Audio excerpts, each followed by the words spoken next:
Hello viewers, অচিন্তদার free coaching চ্যানেলে তোমাদের সকলকে স্বাগত জানাই।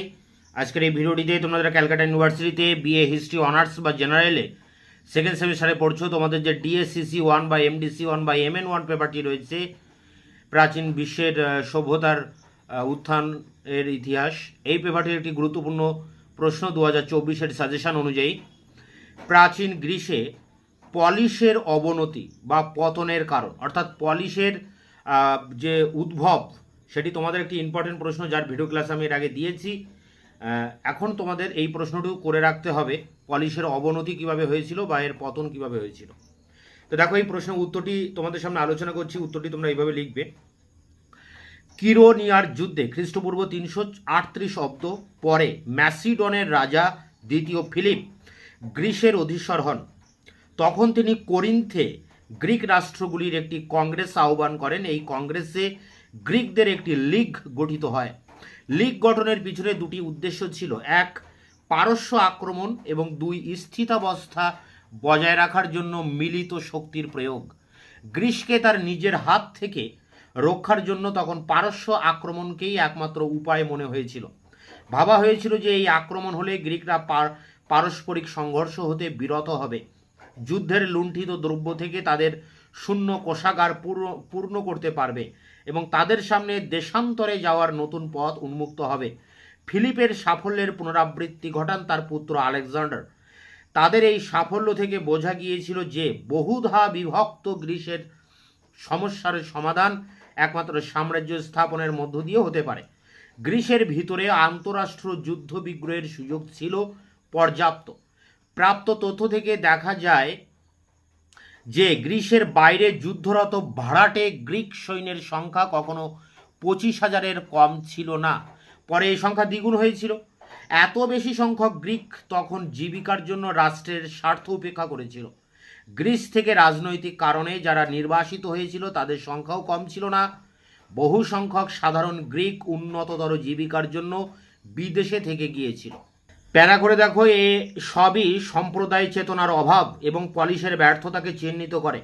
পলিশে ভাড়াটে সৈন্য যত বেশি এসেছিল, নাগরিকদের অর্থনৈতিক দুর্গতি তত বেড়েছিল। বিশেষত জমি সম্পদকে সমস্যা তীব্র হয়েছিল। অসন্তুষ্ট নাগরিকরা তাই বসবাসের জন্য অন্যত্র গিয়েছিল।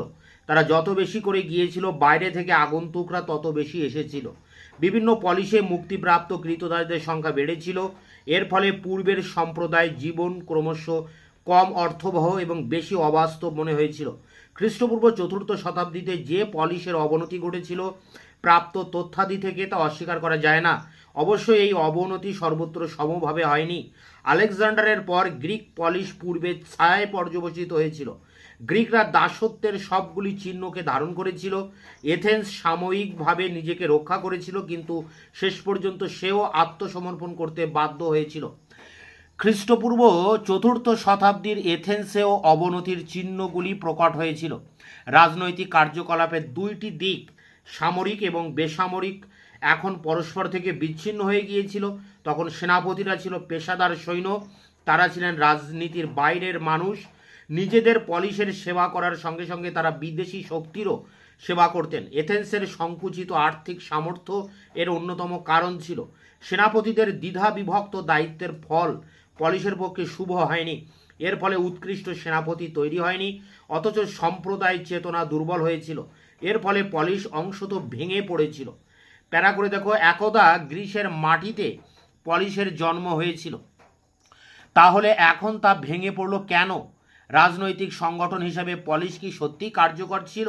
এর অবনতির মূলে যে কারণগুলি ছিল তাদের কি প্রতিকার করা যেত না? ম্যাসিডনের শক্তি এই দৈব ঘটনার জন্য তার পতন হয়েছিল? পলিশের অবনতির জন্য অন্তলীন সাংগঠনিক দুর্বলতাই কি দায়ী ছিল? এই প্রশ্নগুলি ঐতিহাসিকদের মনকে আলোড়িত করেছে। আপাত দৃষ্টিতে দেখা যায় যে খ্রিস্টপূর্ব 5ম শতাব্দীর শেষ ভাগে পেলোপনেসীয় যুদ্ধ সমাপ্ত হওয়ার সঙ্গে সঙ্গে সৃষ্টিশীল শক্তি হিসেবে পলিশের অবসান ঘটে। তারপরেও পলিশ ছিল, কিন্তু পলিশ তখন আগেকার ছায়া মাত্র হয়েছিল। পলিশ ধ্বংসের অব্যবহিত পূর্ব কারণ ছিল অবশ্যই গ্রিসে অনুষ্ঠিত প্রায় শতাব্দীকালের যুদ্ধ, যা পার্থিব এবং আধ্যাত্মিক দিক থেকে গ্রিসকে সর্বশান্ত করেছিল। নগর রাষ্ট্রগুলি আর গ্রহণযোগ্য জীবনযাপন পদ্ধতি দিতে পারছিল না। খ্রিস্টপূর্ব 4th শতাব্দীতে গণতান্ত্রিক নীতি থেকে গ্রিস সরে এসেছিল। প্যারা করে দেখো, অভ্যন্তরীণ দিক থেকেও পলিশ অনিবার্যভাবে তার নিয়ন্ত্রণ হারিয়েছিল। এথেন্স পেরিক্লিসের সময়ে ভাড়া করা সৈন্যের ব্যবহার পলিশ ধারণার বিরোধী ছিল। ডেমোস্থেনেসের সময় এথেন্স রাজনৈতিক আলস্য প্রায় উদাসীনতার পরিচয় দিয়েছিল। এখানকার মানুষ পলিশ ছাড়া অন্যান্য বিষয়ে আগ্রহী হয়েছিল। তৎকালীন সাহিত্য, দর্শন, জীবনে এবং ভাস্কর্যে পরিবর্তন সুপরিস্ফুট হয়। তৎকালীন ভাস্কর্যে আদর্শ অথবা সর্বজনীন বিষয়ের পরিবর্তে ব্যক্তিগত বৈশিষ্ট্যকে উচ্চতর স্থান দেওয়া হয়েছিল। অন্যভাবে বলা যায়, এই শিল্প তখন মানুষের পরিবর্তে বিভিন্ন মানুষের উপজীব্য হিসেবে গ্রহণ করেছিল। নাটকের ক্ষেত্রেও এই পরিবর্তন ঘটেছিল। শিল্প দর্শন থেকে আমরা যদি জীবন এবং রাজনৈতিক দিকে তাকাই, তাহলেও একই পরিবর্তন চোখে পড়ে। সাধারণ নাগরিক তখন পলিশের তুলনায় তার ব্যক্তিগত জীবনে বেশি আগ্রহী। সুতরাং সমগ্রভাবে গ্রিসের কথা চিন্তা করলে দেখা যায় যে পলিশ ব্যবস্থা ভেঙে পড়েছিল। পলিশ তৈরি হয়েছিল একান্তভাবে অপেশাদার শখের কর্মীদের জন্য। অন্যভাবে বলা যায়, পলিশের লক্ষ্য ছিল জীবনের সমগ্রতা এবং ঐক্যের দিকে। কোনো একটি বিষয়ে বিশেষ দক্ষতা অর্জন পলিশ পছন্দ করতো না। অন্যভাবে বলা যায়, পলিশ দক্ষতাকে ঘৃণা করত। এই অপেশাদারী ধারণা বলতে এও বোঝায় যে জীবন শুধুমাত্র সমগ্রভাবে দেখা হতো না, সরলভাবে দেখা হতো। একজন মানুষকে যদি সব কাজ করতে হয়, তাহলে কোনো কাজই কঠিন হলে চলবে না, এবং এখানেই পলিশ ভেঙে পড়েছিল। গ্রিকরা কোনো কাজই ফেলে রাখতে জানতো না। তাদের ধর্ম ছিল অনুসন্ধান করা এবং উন্নতি করা। এই উন্নতিই পলিশকে ভেঙে দিয়েছিল। প্যারা করে দেখো, প্লেটো এবং অ্যারিস্টটল বারবার বলেছিলেন যে অর্থনৈতিক দিক থেকে পলিশকে স্বয়ংসম্পূর্ণ হতে হবে, কিন্তু ভূমধ্য সাগর উন্মুক্ত হওয়ায় এবং বাণিজ্যের প্রসার লাভ ঘটায় অবস্থার পরিবর্তন ঘটেছিল। বাণিজ্য প্রতিদ্বন্দ্বিতা দ্রুত ব্যাপক যুদ্ধের আকার ধারণ করেছিল।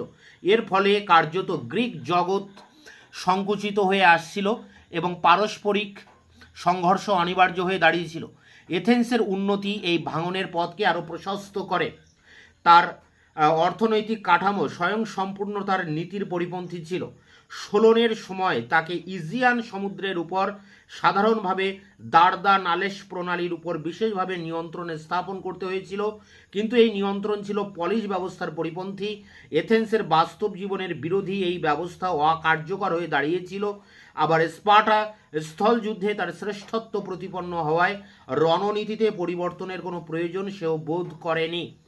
প্যারা করে দেখো, পেলোপনেসীয় যুদ্ধের সময় যুদ্ধের প্রকৃতি আমূল পরিবর্তন হয়েছিল। এথেন্সের সেনাপতি পশ্চিম গ্রিসে যুদ্ধ করার সময় দেখেছিলেন যে ভারী অস্ত্রসজ্জিত পদাতিক বাহিনী অপেক্ষাকৃত হালকা অস্ত্রে সজ্জিত সেনাবাহিনীর বিরুদ্ধে যুদ্ধে অসুবিধায় পড়ে। অর্থাৎ এমন ধরনের যুদ্ধের সৃষ্টি হয়েছিল যে যুদ্ধে সাধারণ নাগরিক সৈন্য এবং নাগরিক সেনাপতির কোনো স্থান ছিল না। যুদ্ধ ক্রমশ একটি নিপুণ বৃত্তিতে পরিণত হয়েছিল। নৌযুদ্ধের ক্ষেত্রেও একই ঘটনা ঘটেছিল। এখানেও যে মূল্যে দক্ষতা অর্জন করা হয়েছিল, শেষ পর্যন্ত পলিশ সেই মূল্য দিতে পারেনি। গ্রিক ও পার্সিয়ান যুদ্ধের সময় গ্রিক জাহাজগুলি ছিল ভারী এবং ধীর গতি।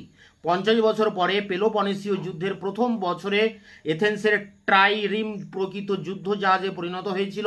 এই নতুন যুদ্ধ জাহাজে ওজনের পরিবর্তে এসেছিল গতি, কিন্তু এক্ষেত্রে নাবিকদের পক্ষে পেশাদার হওয়া সম্ভব ছিল না। প্যারা করে দেখো, বাণিজ্য বৃদ্ধির ফলে এথেন্স এবং তার বন্দরের সমৃদ্ধি ঘটেছিল।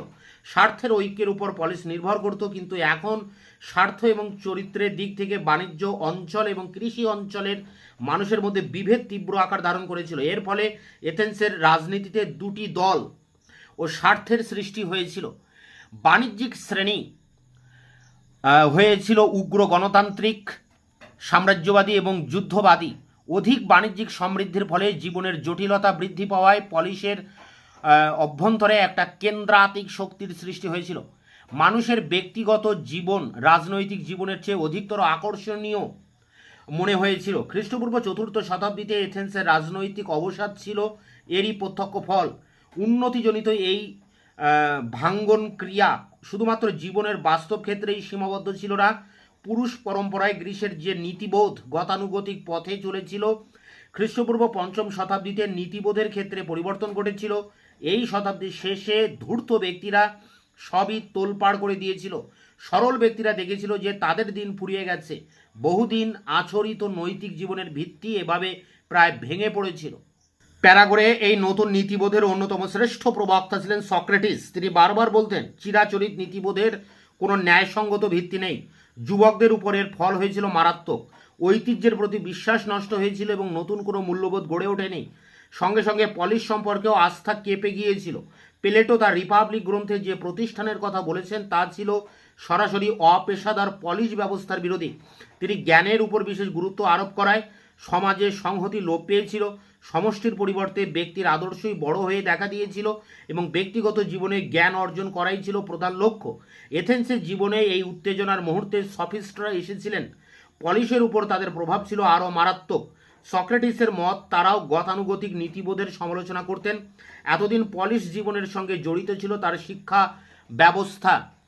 এই পলিশ যতদিন ঐক্যবদ্ধ ছিল ততদিন এই সাধারণ শিক্ষায় সকলের সমান অধিকার ছিল। সফিস্টদের আবির্ভাবের সঙ্গে সঙ্গে শিক্ষাও বিশেষীকৃত হয়েছিল এবং শিক্ষকরা হয়েছিল পেশাদার। এই শিক্ষায় সকলের সমান অধিকার ছিল না। একমাত্র যাদের সামর্থ্য ছিল তারাই এই ব্যয় বহন করতে পারত। এর ফলে তখনই আলোকপ্রাপ্ত এবং সাধারণ মানুষের মধ্যে শ্রেণীবিভাগ তীব্র হয়ে দেখা দিয়েছিল। বিভিন্ন নগরের শিক্ষিত শ্রেণী নিজেদের মধ্যে যতটা ঐক্যবোধ করতেন, প্রতিবেশী অশিক্ষিতের সঙ্গে ততটা করতেন না। এইভাবে পলিশের পরিবর্তে কসমোপলিস বাস্তব রূপ নিচ্ছিল। এইভাবে ধীরে ধীরে পলিশের অভ্যন্তরীণ সংহতি দুর্বল হয়েছিল এবং তার ঐক্য বন্ধনগুলি ভেঙে পড়েছিল। পলিশের ভাঙনের পর রাজনীতি এবং নীতিশাস্ত্র অনেকাংশে তাদের গৌরব হারিয়েছিল। প্যারা করে এটি শেষ প্যারা। খ্রিস্টপূর্ব 5ম শতাব্দীর শেষ পর্যন্ত তাত্ত্বিকরা এই দৃঢ় বিশ্বাস পোষণ করতেন যে অন্তত সম্ভাবনার দিক থেকে পলিশই শ্রেষ্ঠ প্রতিষ্ঠান।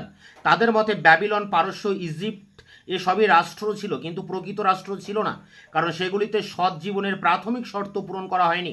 পলিশে সেই শর্ত আংশিক পূরণ করা হয়েছিল, সর্বাংশে পূরণ করা অসম্ভব ছিল না, তাই করা যায়নি। তাই ধীরে ধীরে কিন্তু অনিবার্যভাবে পলিশের অবনতি ঘটেছিল। প্লেটো রাষ্ট্রের সর্বময় কর্তৃত্ব দার্শনিকদের হাতে অর্পণ করে পলিশকে পুনঃপ্রতিষ্ঠিত করতে চেয়েছিলেন। অনেকে পলিশের দুর্গতির জন্য ডেমস এবং ডিমাকদের দায়ী করেছেন। বিগত শতাব্দীতে মনে করা হতো যে ঐক্যবদ্ধ জাতীয় রাষ্ট্র গঠনে ব্যর্থ হওয়ার জন্যই পলিশের পতন হয়েছিল। ফিনলে বলেছেন, প্রতিকারের জন্য প্রস্তাবিত বিভিন্ন ব্যবস্থার মধ্যে একটা মূলগত ঐক্য আছে। প্রস্তাবকগণ সকলেই পলিশকে ধ্বংস করে তাকে উদ্ধার করতে চেয়েছিলেন। তাই পলিশের একটি অতীত ছিল, ক্ষণস্থায়ী বর্তমান ছিল, কিন্তু কোনো ভবিষ্যৎ ছিল না। তবুও সেই ক্ষণস্থায়ী মুহূর্তে পলিশের সদস্যগণ তাদের চিন্তা এবং কাজে যে শ্রেষ্ঠত্ব অর্জন করেছিল, মানুষের ইতিহাসে তার অনুরূপ দৃষ্টান্ত ছিল খুবই বিরল। পেরি অ্যান্ডারসন বলেছেন যে পরবর্তী 1000 বছরের মধ্যে এই নাগরিক রাজনৈতিক সংগঠন ও সংস্কৃতির কোনো তুলনা মেলেনি। তিনি সঙ্গে সঙ্গে এও বলেছেন যে এই নাগরিক সংস্কৃতির পিছনে যোগ্য নাগরিক অর্থনীতি ছিল না। এই সংগঠন ও সংস্কৃতি একান্তভাবে কৃতদাস নির্ভর গ্রামীণ কৃষি অর্থনীতির উপর নির্ভর করত। তাই মার্ক্সীয় ঐতিহাসিকদের মতে পলিশের এই অন্তর্নিহিত দ্বন্দ্ব তাকে জীর্ণ করেছিল। তো এই ছিল গ্রিসে পলিশের পতনের কারণ। তোমরা যারা অনার্সে পড়ছো সেকেন্ড সেমিস্টারে, তোমাদের ডিএসসিসি 1 পেপারটির জন্য 20 নম্বরের একটা ইম্পর্টেন্ট প্রশ্ন। এছাড়া তোমাদের অনেকের কলেজে প্রজেক্ট হিসেবে প্রশ্ন দিতে পারে, তারও উত্তর তোমরা এখান থেকে লিখে নিতে পারবে।